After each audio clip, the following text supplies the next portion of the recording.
Ciao a tutti, anche oggi ho 5 micro tips per la casa da regalarvi. Questa volta parleremo della cucina e grazie a questi consigli riuscirete ad ottimizzare, valorizzare lo spazio della cucina e questo vi aiuterà sicuramente a vivere questo ambiente in maniera più felice e armoniosa.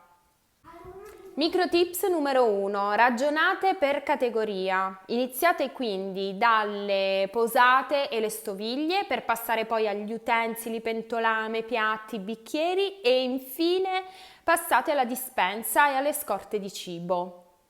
Ragionare per categoria vi aiuterà a capire quante cose avete e quanto spazio avete a disposizione per poter riporre quelle cose. Quindi andate per step, seguite questa scaletta e piano piano tutta la vostra cucina avrà un assetto diverso, un'organizzazione diversa. Punto numero 2, come al solito partite con l'eliminare, eliminate, buttate, donate, insomma trovate nuova collocazione a tutti gli oggetti che sono doppioni, che non avete mai utilizzato ad esempio nell'ultimo anno, che magari sono rotti, che sono sbeccati, e se non sono funzionali o decidete di aggiustarli e di usarli oppure eliminateli in qualche modo, se si possono donare donateli o altrimenti smaltiteli nella maniera più ecologica.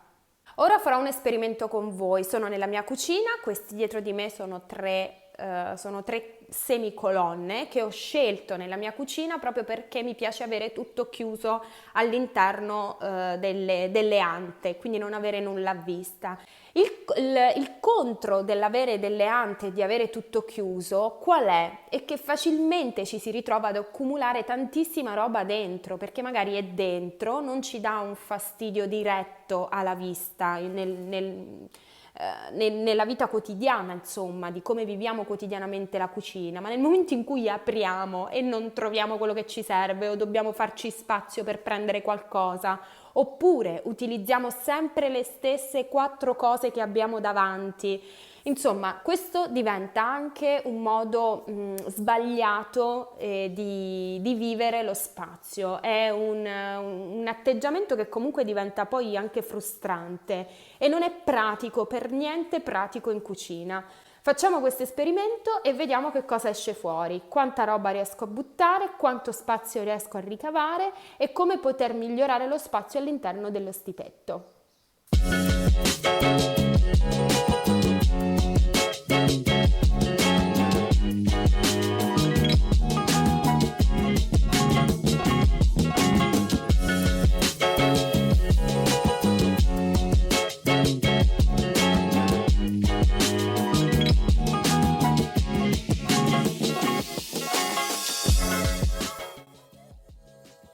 Ok, questo è il risultato. Praticamente cosa abbiamo fatto? Innanzitutto abbiamo tirato fuori queste tazzine colorate e queste tazze da tè che avevamo in queste scatole. Così abbiamo eliminato lo spazio che occupavano queste scatole e finalmente abbiamo delle cosine più carine da utilizzare. Con questa alzatina riusciamo a sfruttare lo spazio anche in altezza. Questo spazio in alto lo lascio libero perché mi serve proprio per vedere cosa c'è in fondo e per prendere anche ad una certa profondità quello che mi serve. Di tazze ne abbiamo lasciate tantissime perché a me Maya piace tantissimo berci tè. Soprattutto quelle di Super Mario io le ho lasciate perché quelle lì ci volevo fare la collezione.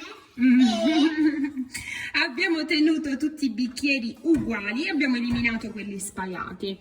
Sotto la situazione è rimasta un po' la stessa, quindi c'è tutto il piano dei piatti. Questo piano è di Maya, quindi ci metto tutte le sue cose che lei prende in maniera autonoma senza arrampicarsi. In fondo a tutto c'è la planetaria che uso 3 volte l'anno forse e qualche pentolame sotto perché non ci serve tantissimo. Esatto. E poi le 3 pentolaie. Queste sono pentole particolari che utilizziamo davvero poco. Quello che ho eliminato invece sono tutta una serie di piattini doppi che tra l'altro non sono neanche accoppiati con delle tazzine, quindi non ha senso che io le tenga.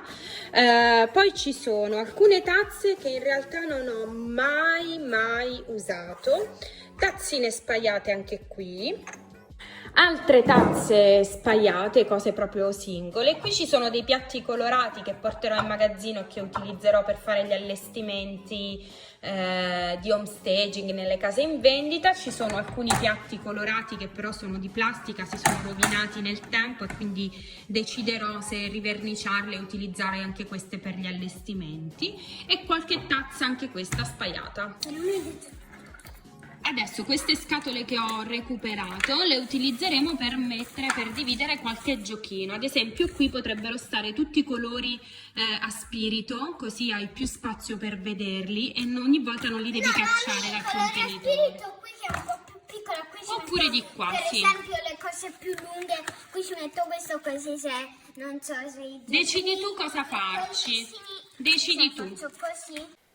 Il terzo microtips è quindi quello di non accumulare, lasciate area tra le cose, tra gli oggetti, utilizzate delle alzatine se avete tanto spazio tra una mensola e l'altra e tenete le cose non ammassate, anche se vi sembra che ci possa entrare altro, lasciate spazio, lasciate area, questo vi aiuterà a livello pratico nel prendere e riporre gli oggetti, vi aiuterà a livello visivo perché non dovrete fare spazio per prendere le cose che sono più indietro e vi aiuterà anche a scegliere di voler utilizzare un set da caffè piuttosto che un altro. Quarto microtips riguarda tutto ciò che è nella vostra dispensa. Anche qui non accumulate, fate una selezione. Tutta la pasta la metterete su un ripiano, tutto lo scatolato su un altro ripiano e soprattutto le cose che sono da consumare prima tenetele avanti, così vi ricordate anche di doverle utilizzare a stretto giro. Le cose che invece possono essere utilizzate anche in tempi più lunghi le tenete sul retro. Quinto microtips, il menù settimanale. Non sempre riesco ad applicarlo, ma quelle volte che l'ho fatto sono riuscita veramente ad ottimizzare tanto, ad ottimizzare lo stress mentale di pensare a cosa cucinare, ad ottimizzare il costo e la spesa settimanale perché ho dato la precedenza a tutto quello che avevo nell'armadietto. Quindi ci sono state anche settimane in cui ho dovuto acquistare veramente poco. Questo mi ha aiutato a non sprecare, ad essere tranquilla, ad avere meno stress quando dovevo pensare sia a fare la spesa che a cucinare e sicuramente è una tecnica che aiuta moltissimo l'organizzazione, soprattutto quando torneremo a dei ritmi normali e insomma più frenetici. Spero che questi consigli vi siano utili soprattutto nella gestione dell'ambiente cucina. Se avete delle curiosità e dubbi scrivete nei commenti o mandatemi una mail e se vi è piaciuto il video condividetelo. Ci vediamo martedì per il prossimo video per My Sweet Quarantine. Ciao!